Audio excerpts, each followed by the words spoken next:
family. I trust you've been encouraged through all the devotions this week. This week we're looking at the topic, Behold, I do a new thing. And I love what Isaiah says in Isaiah chapter 47 verse 19. It reads, Behold, I will do a new thing. Now it shall spring forth. Shall you not know it? I will even make a way in the wilderness and rivers in the desert. And I love what the Message Bible says. It says, forget about what has happened. Don't keep going over old history. Be alert. Be present. I'm about to do something brand new. It's busting out. Don't you see it? There it is. I'm making a road through the desert and rivers in badlands. In each new year comes a new season. And in each new season, there's something new God is doing in our lives.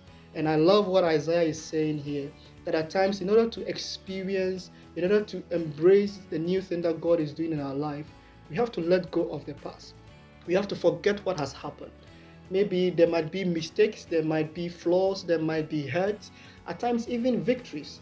We have to let it go and focus on what God is doing now in our life.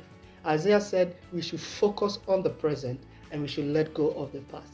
I also want us to look at what Apostle Paul says in Philippians chapter 3, verse 12 to 14. And I'll read from the Message Bible. It says, I'm not saying that I have this all together, that I have made it, but I am well on my way, reaching out for Christ, who has so wondrously reached out for me.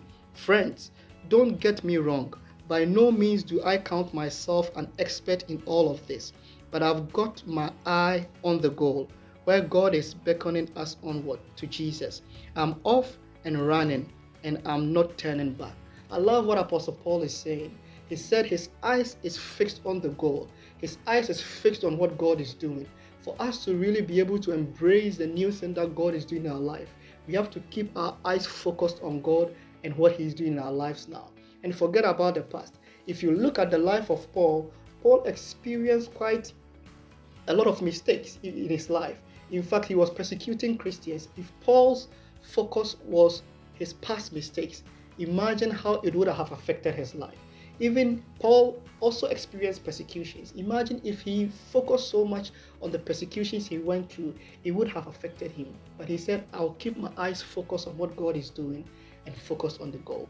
We want to encourage you, keep your eyes focused on what God is doing in your life now, in the present and on the goal. You are highly favored and deeply loved of God.